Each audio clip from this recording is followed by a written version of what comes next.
Wie is lus om op die tafel te dans tot die sweet trip? Dames en here, wanneer ek Koerterren se dans op die tafel hoor, begin my voete te juk.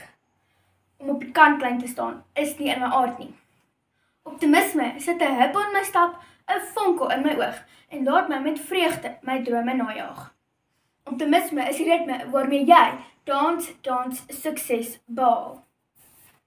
Eerstens, met optimisme kan jy ritmies met geleenthede tango.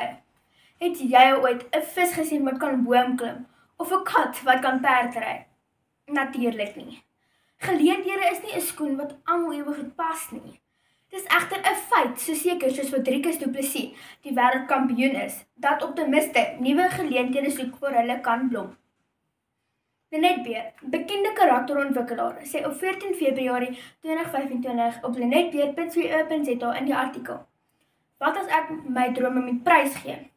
Dat optimiste nuwe geleenthede soek as 'n droom net nie uitwerk nie." Ek is nie baie goed met atletiek nie, maar sit ek in sak en as? Nee. Woukies kan gelukkig hulle seëninge tel. Ons koop het 'n verskeidenheid van aktiwiteite aan. As jy nie skryf waarmee jy suksesvol kan wees nie, dan moet jy jou hand in jou eie pessimistiese sak steek. Ek hou van kultuuraktiwiteite en daarom kan ek my merk by kunstefeeste maak.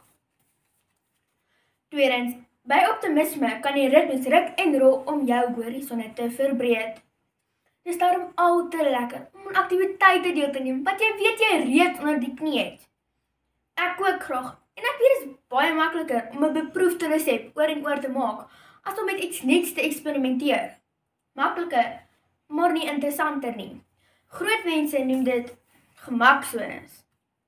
Anton Bremer, 'n kliniese sielkundige, sê op 28 September 24 op RSG: "Wie is ek dat mens nie waarlik lewe as jy nie die grense van jou gemaksones voortdurend skuif nie?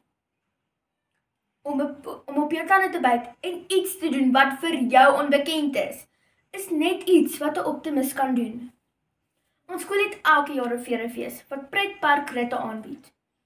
Elke nuwe aktiwiteit is 'n nuwe ervaring wat jou lewe verryk. Met optimisme word die grense van horison ritmies geskuif.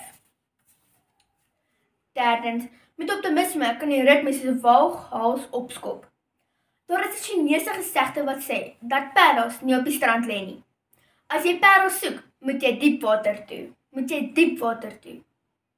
Al ooit gehoor van 'n 12-jarige wat kans gesien het om soos 'n seer duim uit te steek? Ek is een.